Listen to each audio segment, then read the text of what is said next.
Lesson 1, setting up your broadcast.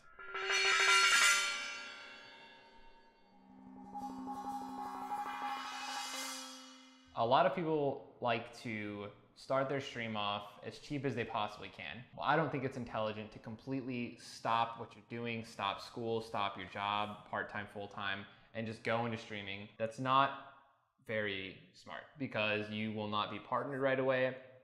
You won't be making ad revenue, you won't be making subscription revenue.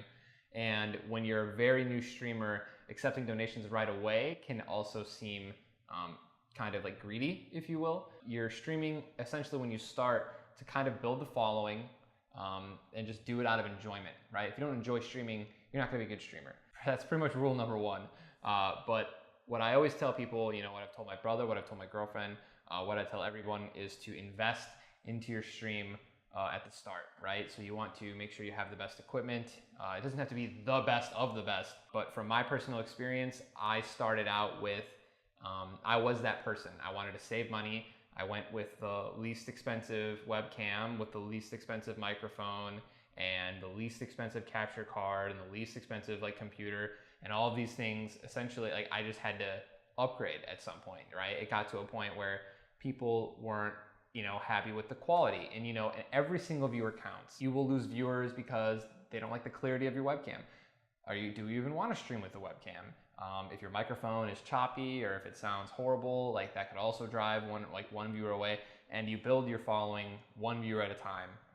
It takes like 10 seconds for someone to come into a stream, hear the game sound and your microphone and everything, and judge the quality of the stream and leave. So you want to make sure that you start with the best of the best. For your webcams, there are the budget webcam, right, which is for a lower budget. Still a good webcam, but it's not the best. But it won't drive anyone away. It would probably be the Logitech 525, and then a mid-tier webcam is Logitech C15, and then the top tier, which is what I would recommend, is the Logitech C920. It's the 1080p best webcam. It has the best grip on the monitor or wherever you're going to mount it. Really reliable, really durable, and it has the best possible quality for your stream. If you're going to start streaming, there are different types of softwares that you can use.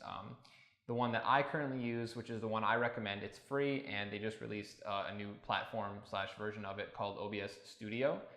It's free to download. It works with Mac and Windows XP, 32-bit, 64. It's got the whole 9 yards, man. It's got everything you need. And it's pretty easy to use. There's also plenty of YouTube tutorials to specifically work with that software. Some others that you might try are XSplit, there's Infiniscene, and the one that I started out with was Wirecast, which was like some unbelievably ridiculous software that costs a lot of money.